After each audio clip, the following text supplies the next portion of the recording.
우리 옆 사람 다시 한번 인사할까요? 은혜 받읍시다. 네, 은혜 받으시길 축복합니다. 여러분 드라마나 영화에 보면 아주 그 법칙이 하나 있죠. 주인공은 죽어요, 안 죽어요? 주인공은 절대 안 죽어요. 그래서 주인공이 죽은 적은 거의 없어요. 어제 제가 말씀 준비하다가 잠깐 어떻게 TV를 트니까 연인 마지막 회를 하더라고요. 연인 아세요, 혹시? 예, 뭐 토요일 날이니까 기도만 하셨겠죠, 여러분은. 예, 근데 마지막 회였어요. 마지막 회에서 잠깐 제가 봤는데 뭐 그 마지막 회 하기 전에 막 TV에서 계속 인터넷 광고가 과연 해피엔딩이냐 새드엔딩이냐 막 계속 그런 얘기. 그런데 어제 보니까 그 남자 주인공 장현도령이 죽지 않더라고요. 좀 그런 건 봐요. 괜찮아. 예, 근데 죽지 않았어요. 그래서 죽느냐, 사느냐, 그래서 과연 슬프게 끝나느냐, 해피엔딩으로 끝나느냐, 뭐 그런 얘기가 있는데 제가 보니까 작가가 살려준 것 같아요. 그 화살 막 날아오는데 죽는 줄 알았는데 안 죽었어요. 예, 그래서 제가 다시 한번 느낀 게 뭐냐면 주인공은 죽지 않는다. 해볼까요? 주인공은 죽지 않는다. 예, 주인공은 안 죽어요. 그렇게 뭐 한 사람은 다른 사람은 칼 한 방 만에 죽어버리는데 바람에도 맞아서 죽는데 주인공은 온통 피를 흘리고 뭐 화살이 대여섯 방 맞아도 나중에 보면 살아나 있어. 왜냐하면 주인공이기 때문에 그래요. 주인공이기 때문에 죽음이 피해가는 것 같아요. 제가 보니까 저는 우리 성도들이 누구냐라고 얘기했을 때 성도는 하나님 자녀 아니겠어요? 하나님 자녀는요, 다르게 얘기하면 이 세상의 주인공들입니다. 할렐루야. 우리 하나님의 시선에서 누가 가장 관심 있느냐? 권력 있고 돈 있고 세상적으로 성공한 사람이 아니라 하나님의 자녀들, 그들을 주인공으로 주님이 삼고 있어요. 그래서 여러분, 우리 성도님들, 물론 우리가 육은 죽게 되지만 우리의 본질적으로 궁극적으로는 우리 성도들은요 승리하게 되는 겁니다. 이런 말 있지 않습니까? 시련은 있어도 실패는 없다 한 것처럼 우리가 이 땅에 살아가면서는 시련이 있고 문제는 있지만은 결과적으로는 결론은 실패하거나 그리고 우리는 패하는 사람이 아니라 결국 십자가에 승리하신 주님처럼 또 그 주님의 승리에 힘입어 우리도 궁극적으로 승리를 누리는 겁니다. 그래서 우리의 지금의 삶은 어떤 면에서는 승리를 위해서 가는, 뭐 승리를 위해서 우리가 싸운다기보다는 주님이 다 이뤄놓으신 그 승리를 우리가 누리면서 살아가는 거예요. 그게 성도의 삶이고 그게 믿음인 겁니다. 여러분 성경 중에서 맨 끝에, 신약 성경 맨 끝에 있는 성경이 뭐죠? 요한계시록이에요. 계시록은 예언서고 또 묵시록이라고 그래요. 뭐 미래에 대한 예언에 관한 거기 때문에 뭐 여러분 혹시 인터넷에서 계시록 강의를 잘못 들으면 큰일 납니다. 이단으로 빠질 확률이 대부분 많아요. 근데 계시록이 실제로 어렵긴 하지만은 그런데 결론은 쉬워요. 결론. 계시록의 결론은 쉬워. 결론이 뭐냐? 계시록의 결론이 뭐냐? 마지막 모든 성도는 궁극적으로 결국은 승리한다. 새 하늘과 새 땅에 들어간다. 뭐 이 땅에서 어떤 상황, 어떤 환경이 있어도 결론이 뭐냐? 승리를 얘기하고 있어요. 그게 계시록이에요. 할렐루야. 뭐 막 무슨 환란이 있고 뭐가 있고 뭐 그런 거에 신경 쓰지 마세요. 결론을 아셔야 돼요. 결론은 승리다. 따라합시다. 결론은 승리다. 새 하늘과 새 땅, 하나님 나라에 입성하게 될 것이라는 게 성경의 끝이에요. 계시록 22장의 결론이에요. 신약의 묵시록 중에 요한계시록이 있다면 구약의 묵시록은 이 다니엘서입니다. 그래서 구약의 계시록이라고 해요, 다니엘을. 그러니까 다니엘도 결국 뭘 얘기하고 있냐면 다니엘 12장 3절 말씀을 보니까 하늘의 별과 같이 빛난 것처럼 결국은 많은 시련이 있지만 결국에는 승리한다는 것을 보여주게 됩니다. 자, 그래서 오늘 우리가 이제 다니엘 7장을 보게 되는데요. 여러분, 다니엘이 몇 장까지 있죠? 7장까지 있나요? 8장까지 있나요? 예. 어떤 사람은 다니엘을 6장까지 있다고 생각을 해요. 왜 그러냐면 성도님들이 6장까지는 재밌게 읽어요. 막 풀무불에 들어가고 꿈을 해석하면서 막 또 해석해 내가지고 하나님이 지혜 줘서 하고, 지난주에 6장이 또 기가 막혔잖아요. 사자굴에 들어갔던 다니엘 입을 딱 하나님께서 천사를 보내가지고 봉해가지고 살아나는 뭐 그런 얘기들이 6장까지 가니까요. 6장까지 아주 즐겁고 아주 재밌게 읽어요. 그런데 7장에 오면은 완전히 다른 내용이기 때문에 7장부터는 재미가 없어요. 솔직히 어려워요. 아마 여러분이 필사를 하면서도 6장까지는 재밌을 텐데 7장에는 하고 나면 뭔 내용인지도 모를 거예요. 저도 그래요, 저도. 그래서 많은 다니엘 설교나 뭐 시중에 나오는 책들을 보면은 6장까지 대부분 설교해놓고 7장부터는 안 해요. 6장은 1장에서 6장까지는 다니엘과 그의 세 친구의 궁중 얘기니까 아주 에피소드들이 많고 재밌지만은 7장부터는 다니엘이 꿈을 꾸고 환상을 보는 4가지 환상에 대한 얘기, 천상의 얘기예요. 그러니까 이게 둥 뜬 얘기이기 때문에 또 미래에 대한 얘기이기 때문에 어렵기도 하고 또 상징적인 거, 뭐 숫자 같은 거 이런 것들이 쭉 나와가지고 읽다가 그냥 짜증내고 덮어버리고 그냥 빨리 읽고 끝내버리는 게 그래요. 그런데요, 다니엘 6장까지만 우리가 본다면요, 다니엘서를 굉장히 오해하기 쉬워요. 마치 다니엘서는 성공 간증의 책으로 이렇게 생각할 확률이 많아요. 처음에는 힘들었는데 하나님 의지하고 영광 돌리더니 우리가 성공하고 아주 이런 아주 당연한 아주 진부하기 짝이 없는 성공 간증. 그래서 다니엘 성공법, 다니엘처럼 성공하는 법, 뭐 그런 내용들이 많단 말이죠. 근데 그렇게 성경을 들으면요, 또 성경은 그런 얘기가 하나도 없어요. 다니엘서뿐만 아니라. 만약에 그렇게 성공 간증서 정도로 이해를 한다면 아마 제대로 이해를 한 사람은 굉장히 다니엘서를 보면 스스로에 대한 열등감이 생길 수도 있어요. 왜냐하면 혹시 여러분이 다니엘처럼 살고 있는 분 있습니까? 미안하지만 아무도 없는 것 같아요. 다니엘처럼 여러분 15살 때 포로로 잡혀갖고 80, 90 되도록 막 살아남고 고위직에 있는 분 있어요? 그런 분 아무도 없어요. 그리고 실제로 우리는 다니엘처럼 살 수도 없어요. 여러분 사자굴에 들어가면 바로 죽습니다. 그래서 사자굴에 들어가도 기도하고 들어가면 안 죽는다, 그런 얘기가 아니라는 거예요. 사자굴에 들어가자마자 사자가 잡으니까 절대 들어가면 안 돼요. 그런데 여기 다니엘서는 그럼 뭘 얘기를 하냐면 실제로 6장까지 보면은 다니엘은요, 벼랑 끝에서 하루하루가 벼랑 끝에서 살았어요. 그죠?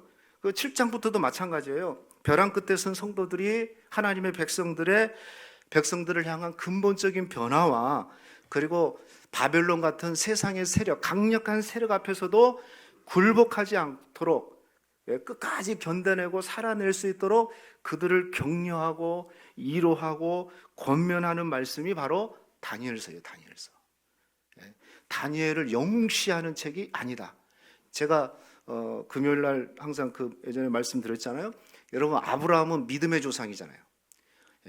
우리는 아브라함처럼 믿음을 가져서 하나님이 독자 이삭을 100세 때 얻은 이삭을 하나님 앞에 바치라고 할 때 거리낌 없이 망설이지 않고 바칠 수 있는 그런 믿음을 가질 때 하나님께서 복을 주신다.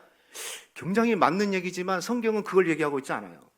만약에 하나님이 줬던 독자를 다시 뺏는다 그러면 그건 이방신보다도 못하는 거죠. 아브라함의 믿음을 찬양하고 있는 것이 아니고 아브라함처럼 믿음 없는 우리와 똑같은 사람을 하나님께서 그에게 믿음의 조상이라고 계속, 아브라함의 열심에 의해서 믿음이 생긴 게 아니고 도리어 하나님의 열심에 의해서 하나님이 아브라함을 포기하지 않고 저렇게 우상의 집안에서 태어난 그 아브라함을 끝까지 붙들어서 믿음의 조상까지 세우신 그 하나님의 열심, 그 하나님의 끈기, 하나님의 포기하지 않는 열정과 사랑을 성경은 얘기하고 있는 거예요. 할렐루야. 근데 우리는 잘못하면 그 하나님은 놓쳐버리고 어떻게 하면 아브라함처럼 믿음의 조상이 될까? 그러니까 못 되니까 나는 포기해야 되겠다. 안 되겠다. 아까 여기 제가 얘기했잖아요. 어제 일하신 분들이 불신자들이 많아요. 근데 참 또 물론 이제 이사님과 이 소장님은 믿는 분들인데 어제는 우리 스카이 이렇게 이제 창문 하시는 그분이 하루 종일 이렇게 있잖아요. 그러니까 얼마나 추워요, 이렇게. 그래서 제가 옆에 가서 차도 한 잔 타드리고 잠깐 얘기를 하니까 자기 간증을 얘기를 하더라고요. 자기 간증을. 근데 자기 간증을 얘기하시는데 아까 어머니가 80이 넘으신 어머니가 권사님이신데 저 경기도 광명에서 노량진 교회까지 간대.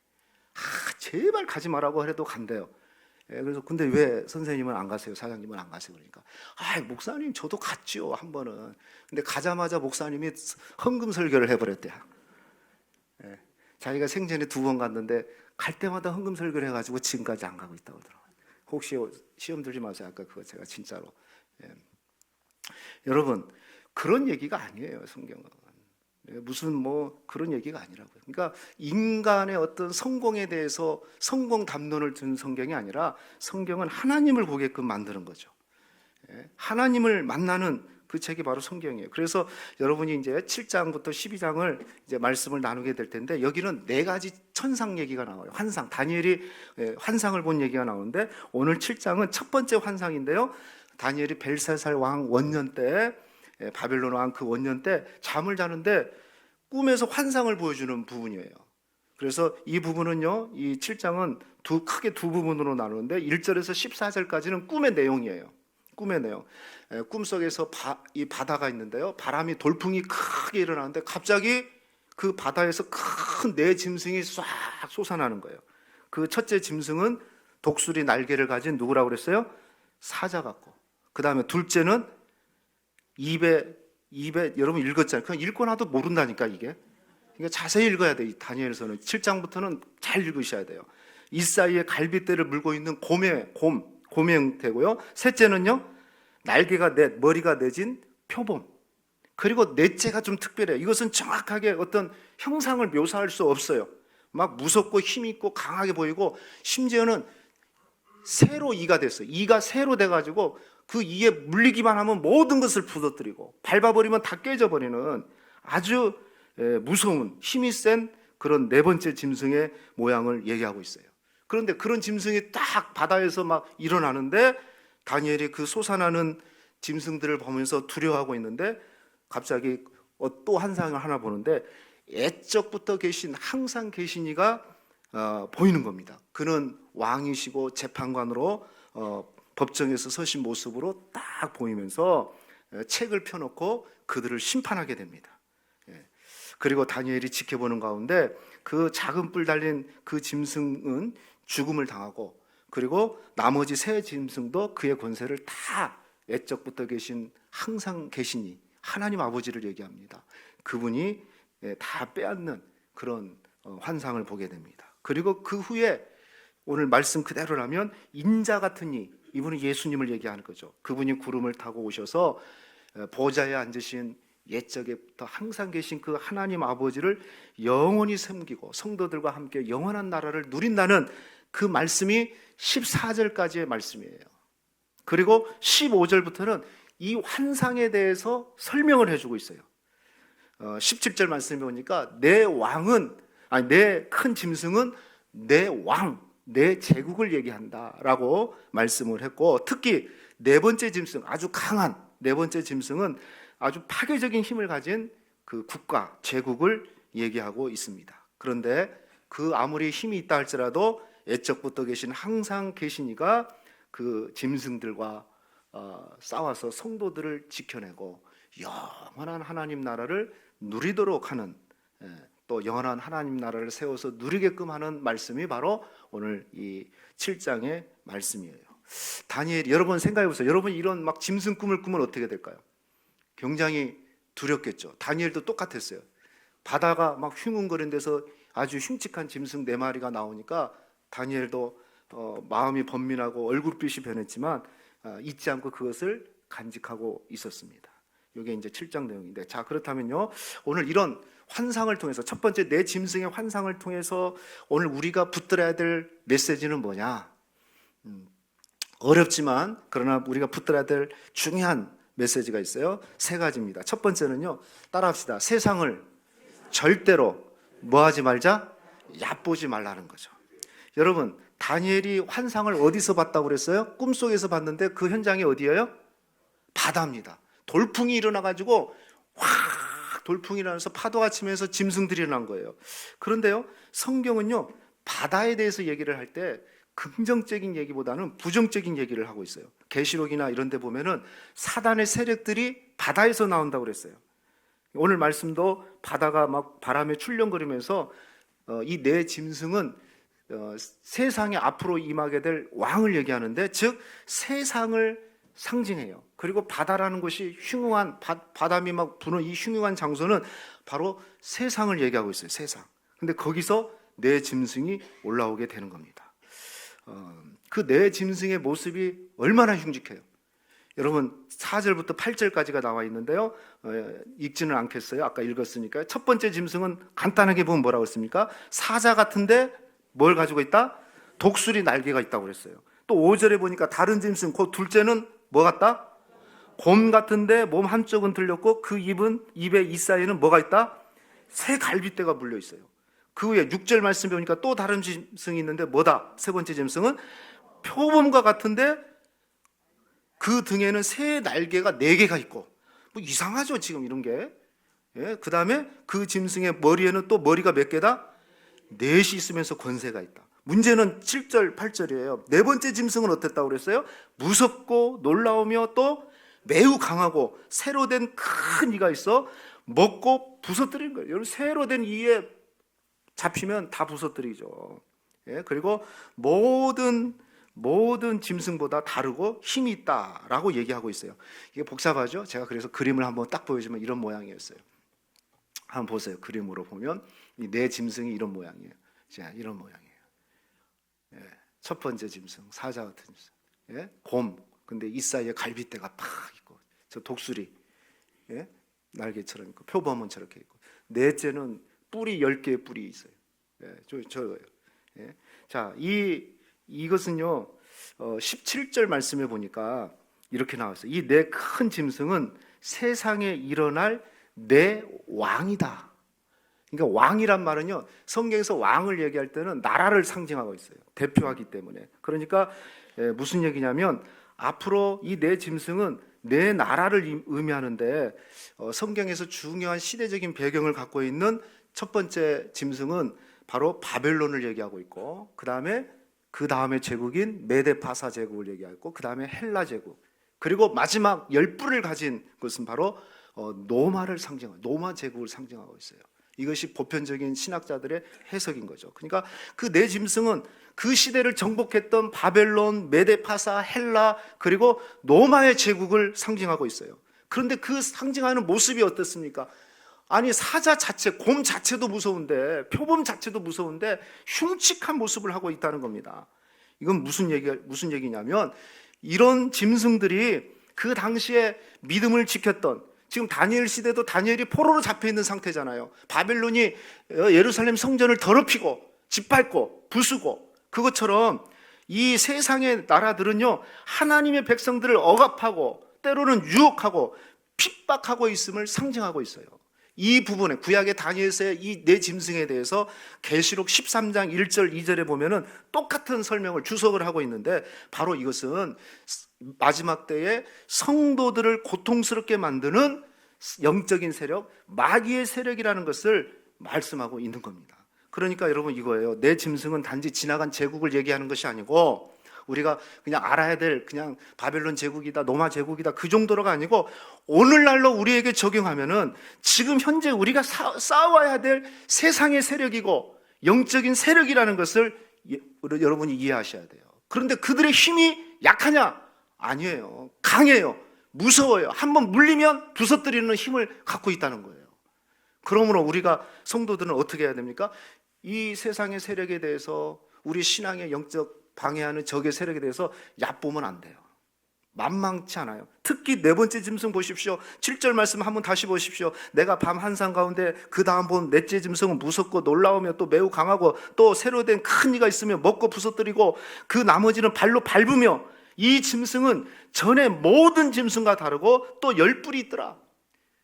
여러분 계속해서 우리 신앙을 방해하는 세력들은 시대가 가면서 더 강해지고 더 무섭게 우리를 도전해 온다는 겁니다. 그러면서 우리가 기억해야 될 것은 이 세상의 영적 세력을 얕보지 말라는 겁니다. 가볍게 여기지 말라는 거예요. 그래서 성경은 끊임없이 얘기하죠. 마지막 때가 갈수록 우리 성도들은 더욱더 정신 차리고 깨어 있어야 된다. 할렐루야. 신앙생활 하기 좋은 때 계속 오지 않아요. 점점 하기 싫은 때 오고 있어요. 힘든 시대. 왜? 우리의 적들이 점점 강해지거든요. 때로는 강한 힘을 가지고, 때로는 달콤한 유혹을 가지고 사탕을 바르면서 우리를 유혹하고 온단 말이죠. 그러므로 우리는 한시라도 잠시라도 한눈 팔면 안 돼요. 깨어 있어야 돼요. 왜냐하면 정신줄 놓으면, 신앙줄 놓으면, 믿음줄 놔버리면 금방 실족해서 넘어질 수 있다는 것을 기억하시고, 여러분이 세상 살아가는데 내가 세상 이길 수 있어, 마귀가 어떻게 유혹해도 난 이길 수 있어, 그렇게 얕보면 안 된다는 거죠. 정신 바짝 차려야 돼요. 그래서 깨어 있어야 돼요. 저와 여러분 그런 분들이시기를 주님의 이름 축원합니다. 그런데 두 번째, 그러면 또 기억해야 될 게 있어요. 이런 강력한 세상을 그럼 누가 통치하고 있느냐? 보면은 세상에, 아까 세상 세력하는 짐승들이 통치하고 있는 것 같지만 궁극적으로는 누가 통치하고 계신다? 하나님의 통치 아래 있다는 것을 여러분이 기억하셔야 돼요. 여기 지금 강력하고 흉직한 네 짐승이 세상을 지금 통치하고 있는 것 같지만 성경에 보니까요, 그 환상을 본 다음에 바로 다니엘이 9절 말씀에 누가를 보냐면, 옛적부터 항상 계신 이가 와가지고, 그는 흰 옷 입은 분이에요. 그리고 그의 입에는 불이 있어요. 불. 그리고 책을 펴면서 심판자, 재판관이 돼가지고 그들의 짐승들의 기세가 위협적이지만 전혀 눌리지 않고 그들을 심판하시는 분이 계시는데, 그분이 바로 옛적부터 계신 이라는 거죠. 우리가 읽지 않았지만요, 11절 말씀에 보니까 그 짐승들이 어떻게 얘기하냐면, 그때 내가 작은 뿔이 말하는 큰 목소리로 말미암아 주목했다고 그랬어요. 이 짐승들이 막 큰 목소리를 내는 거예요. 이건 뭘 의미하냐면 자기 힘을 과시하는 거예요. 목소리 큰다는 게 뭡니까? 지금도 내가 이런 사람이야. 그래서 세상 사람들은 뭐라고, 목소리만 크면 이긴다고 그러잖아요. 자기 힘을 과시하는 거예요. 어만불손한 모습을 보이는 거죠. 그런데 그들의 최후는 어떻게 됩니까? 불에 던지게 되고 죽게 돼요. 12절 말씀 보니까 그 남은 짐승들은 그의 권세가 빼앗기고 그 생명은 보존되되 정한 시기가 기다린다, 이렇게 얘기해 있어요. 11절 말씀 보니까 짐승의 죽음을 당하고, 근데 결국은 죽어요. 왜 그렇습니까? 옛적부터 계신 이가 그들을 다스리고 있는 거예요. 그러니까 뭡니까? 이 세상에 아무리 악한 세력들이 움직이고 뭐하고 막 그런다 할지라도 궁극적으로 통치하고 계신 분은 누구냐? 우리 하나님이신 줄로 믿습니다. 하나님이셔요. 우리가 그래서 세상을 대하는 태도는 두 가지예요. 얕보지는 말되 두려워하지 말아야 된다. 왜? 이 세상을 다스리고 계신 분은 우리 하나님 아버지시라는 것을 여러분이 기억하시기를 주님의 이름으로 축복합니다. 12절 성경을 한번 보십시오. 여기 제가 자막은 준비를 안 했는데요. 그 남은 짐승들은 그의 권세를 빼앗겼으나 그 생명은 보존되어 언제까지? 정한 시기를 이르기까지 기다린다. 짐승들이요, 지금 막 발악을 하고 있잖아요. 근데 하나님이 이미 죽은 짐승들 있고 그 권세가 다 빼앗겼는데 하나님이 정한 때만큼만 세상에서 있다는 거예요. 하나님이 정한 때만큼만. 그러므로 여러분, 우리가 절대로 이 세상 앞에서 아무리 세상이 어쩌고 그래도 두려워하지 말고 우리는 이럴수록 세상을 통치하고 계시는 하나님 아버지를 바라보는 믿음이 있어야 될 줄로 믿습니다. 그죠? 그래서 결국 우리 성도들은 이 세상이 끝이 아니고 이 세상 나라가 전부가 아니고, 오늘 성경은 이렇게 얘기하고 있어요. 18절 말씀에 보니까 지극히 높으신 이의 성도들이 나라를 얻으리니 그 누림이 어떻다? 영원하고 영원하고 영원하리라. 이게 결론이거든요. 이 말씀이, 이 환상의 결론이에요. 하나님이 짐승들 다 죽여버리고 혹 살아있는 존재는 정한 때만큼만 지금 살고 있는 거고, 그리고 궁극적으로는 하나님이 그의 나라를 성도들에게 주며 영원한 나라를 누리도록 한다는 겁니다. 여러분, 우리가 세상 살기가 쉽지는 않습니다. 얕봐서도 안 됩니다. 왜냐하면 눈에 보이는 것만 전부가 아니에요. 이 공중권세 잡은 자, 악한 세력이 있기 때문에. 하지만 그 위에서 능하신 손, 통치의 손이 계시는데 우리 하나님 아버지께서 통치하고 있다는 걸 믿으십시오. 그리고 하나님 나라가 이루어지고 있다는 것, 곧 이루어진다는 걸 믿으시기를 주님의 이름으로 축원합니다. 마지막, 그렇다면 세 번째는 뭐냐? 그러므로 우리는 이 세상에서 당하는 환난과 고난으로 인해서 낙심할 이유가 없다는 것을 얘기하고 있어요. 영원한 하나님 나라를 18절에 약속했는데요. 그런데 요 17장은 그러면 끝나버려야 되는데 19절부터 넷째 짐승에 대해서 부연 설명을 하고 있어요. 다른 짐승들, 작은 짐승들은 그냥 죽는데 넷째 짐승은 아주 강해요. 아마 그 당시에 로마 제국이 가장 강한 모습을 지금, 그리고 가장 기독교를 핍박한 모습들도 보이잖아요. 그래서 그런지 넷째 짐승에 대해서는 더 얘기를 하고 있는데요, 얼마나 힘이 있고 강하냐면 세상을, 19절 말씀해 보니까 세상을 다 삼켜버린대. 예, 세상을 다 삼켜버리고요. 예, 그리고 싸움에서 성도들을 이긴다고 그랬어요. 성도들을 이긴다고. 예, 넷째 짐승들이 성도들과 싸우는데 성도들을 이긴대요. 성도들을 잡아가고, 포로로 잡아가고. 그런데 놀라운 일이 있어요. 22절 말씀에 보면은, 22절 한번 보십시오. 22절. 21절 보면요, 21절부터 내가 본 적 이 뿔이 성도들과 더불어 싸워 그들에게 이겼더라 그랬어요. 예, 그런데 22절 보면 옛적부터 항상 계시니 우리 하나님 아버지께서 지극히 높으신 이의 성도들을 위하여 뭐 하신다? 원한을 풀어주시고 성도들이 나라를 얻는다. 예. 세상 임금이 이긴 것 같고 마귀가 이긴 것 같은데 하나님은요, 나중에 성도들의 원한을 풀어주십니다. 우리의 문제를 해결해 주셔요. 사랑하는 성도 여러분, 우리 하나님은 우리의 원한을 풀어주시는 분이십니다. 하나님께 여러분 신원하세요. 하나님을 믿으세요. 예, 우리가 세상 보면 지는 것 같고 마귀가 우리가 패배한 것 같은데 아니에요. 하나님이 다 보고 계시면서 우리의 원한을 풀어줘요. 그런데 중요한 건 이 넷째 짐승이 만만치 않아요. 막 발악을 하는 거예요. 그래서 성도들을 괴롭힙니다. 자, 25절 봐요. 25절 같이 읽어봐요. 시작. 그가 장차 지극히 높으신 이로 말미암아 그는 넷째 짐승을 얘기하는데 대적을 하는데 또 지극히 높으신 이의 성도를 뭐 한다? 괴롭게 합니다. 여러분, 우리를 괴롭게 해요. 이 악의 세력들이, 세상의 세력들이. 예? 그리고 그가 또 뭐라고 그랬어요? 때와 법을 고치고자 해요. 자기가 이 시대를 주도하고 싶어 하는 거예요. 예. 그런데 그래서 그의 성도들은 그의 손에 붙임받아요. 마치 지금 살아간 거 보면 성도들이 마귀에게 딱 잡혀 있는 모습처럼, 붙여 있는 것처럼 그렇게 살아가잖아요. 여러분, 진짜예요. 요즘 세상에 우리 진짜 우리 뭐 젊은 청년들, 제가 최근에 청년들 몇 분을 만났는데 또 듣기도 하고 상담도 한 사람 하고 그랬는데요. 어떤 우리 집사람 친구 아들이 대학생인데, 대학교 1학년인데 좋은 대학을 다녀요. 근데 반수를 했어. 반수를 뭐 수백만 원 과외를 하면서 했는데 수능 보는 날 수능을 안 봤어.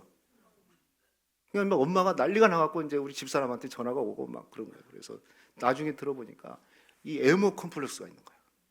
자기 키가 1m 73밖에 안 됐는데, 3인데 자기 학교를 보니까 80 안 되면은 여자친구가 없더랴. 그래가지고요, 자기처럼 얘 나를 못생기게 놨냐, 내 키는 얘 이거밖에 안 되냐. 그래가지고요, 몇 개월 동안 집을 안 나가는 거야. 여러분, 우리는 웃고 참 그런데요, 부모는 심각한 거예요.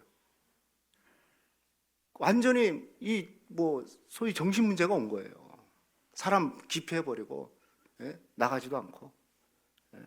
그리고 수능도 안 보고 수백만 원짜리 과외를 하고 학원을 다녔는데 수능 보는 날 집에 안 나가니까 오죽하겠어요. 수능 시간 다 끝나고 나니까 내년에 보겠다 그런 거예요. 예? 우리가 참 이해할 수 없는 상황이죠. 예?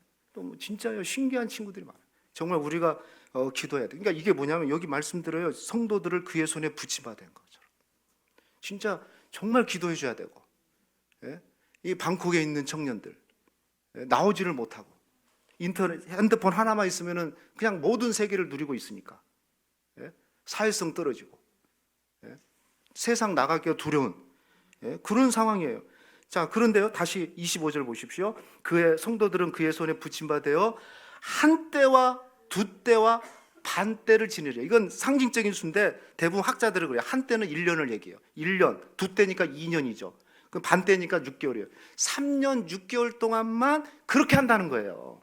자, 이 말은요, 기간이 3년 6개월이라는 숫자를 얘기하는 게 아니고 마귀에게 허용된 시간을 하나님께서 3년 6개월을 정했다는 거예요. 상징적 의미예요. 그러니까 마귀는 뭡니까? 하나님의 정한 때만 활동하고 있는 거예요. 할렐루야. 그때가 되면 하나님께서 하나님 때가 되면 심판하는 거예요. 3년 6개월이 길 수도 있고 작을 수도 있는데 중요한 것은 상징적인 기간으로 사단의 나라는 제한적이고 반드시 끝이 온다. 예. 여러분, 우리가 지금 어떤 고난과 세상에 살면서 환난이 있고 고난이 있고 시험이 오고 막 그런 경험 중에 있다 할지라도 여러분, 그것은 끝이 있다는 거예요. 예, 반드시 끝이 그게 다가 아니라는 거죠. 예, 사단의 권세는 하나님이 허용해 준 만큼만 있다는 거예요. 그리고 결국은 어떻게 되냐? 26절, 27절 한번 보십시오. 26절 같이 읽어봐요. 시작. 그러나 심판이 시작되면 그의 권세는 빼앗기고 완전히 뭐한다? 멸망한다. 3년 6개월만 상징적인 하나님이 허용한 때만 그들이 활동을 할 것이고, 그 시간이 지나고 심판이 시작되면 그들은 권세가를 빼앗기고, 지금 막 사단이 막 마귀 권세 엄청 힘을 권세를 발휘하고 하고 있고, 예, 여러분 뭐 기독교에 대해서 복음에 대해서 조롱하고 그래도 그냥 때예요. 또 우리 개인적으로는 여러분 우리가 막 어려운 환난과 고난을 당하고 있는 것 같지만 그게 영원하지 않아요. 잠시예요, 잠시. 그리고 27절 보십시오. 나라와 권세와 온천하 나라들의 위세가 지극히 높으신 이에 거룩한 백성에게 붙임바 되리니 그의 나라는 영원한 나라니라. 모든 권세 있는 자들은 다 그를 섬기며 뭐하리라? 복종하게 되리라. 하나님 나라가 결국은 이루어지게 된다는 겁니다. 자, 그러므로 여러분 기억하십시오. 우리 성도들은요, 하나님의 백성들은 하나님을 굳건하게 믿고 흔들리지 마시고, 어떤 환경 또 어떤 문제, 고난, 환난 중에도 절대로 낙심하지 말아야 돼요. 갈라디아서 6장 9절 말씀에 보면 선을 행하되 낙심하지 말라. 때가 되면 거두리라. 하나님의 때, 내가 이렇게 선하게 살고 이렇게 예수 믿는데 고난이 오고 문제가 오고 막 안 되는 것 같아요. 여러분 괜찮아요. 그때는 잠깐이에요, 잠깐. 그것에 의해서 낙심하지 마세요. 하나님이 통치하고 계십니다. 예, 여러분 그 통치를 믿으셔야 돼요. 그래서 성도는 궁극적으로 하나님의 통치와 궁극적 하나님이 이루어놓으신 복음의 승리를 마음에 간직하고, 악한 바벨론 같은 세상, 하나님의 법과 식이 통하지 않는 세상에 살지만 기꺼이 믿음으로 살아내는 사람들을 우리는 믿음의 사람이요 하나님의 자녀라고 부르는 겁니다. 여러분 마귀는, 말씀 맺을게요, 세상은요 끊임없이 교회와 성도들을 공격할 겁니다. 때로는 강력한 힘, 우는 사자와 같은 모습으로, 또 때로는 달콤한 유혹을 가지고 사탕을 갖고 여우같이 접근할 겁니다. 첫째는 가볍게 여기지 마세요. 얕보지는 마세요. 그러나 두 번째는 두려워하지 마세요. 우리 하나님의 통치가 더 있다는 것, 그리고 하나님의 손이 움직이고 있다는 것을 믿으시기를 축복합니다. 마치 세상이 승리한 것 같고, 그리고 그래요. 세상은 그래요. 야, 대세가 이거야. 여러분 보세요. 세상 세력들은 대세가 이거야. 나 따라와야 돼. 대세에 흔들리지 마십시오. 하나님 말씀을 붙드십시오. 그죠? 대세라고 말하는 것에 흔들리지 마시고, 우리는 진정한 하나님의 나라, 영원한 하나님 나라. 마귀의 이 세상의 권세는 대세라고 하지만은 그것은 3년 6개월 상징적인 하나님이 허용된 때만 있을 거예요. 우리는 영원한 하나님 나라를 바라보면서 어떤 상황에서도 낙심하지 않고 주님 바라보며 나가시는, 그래서 궁극적으로 우리 주님이 부활하심으로 승리한 것처럼 우리도 이 땅에 살면서 승리를 누리면서 사시는 저와 여러분 되기를 주님의 이름으로 축원합니다.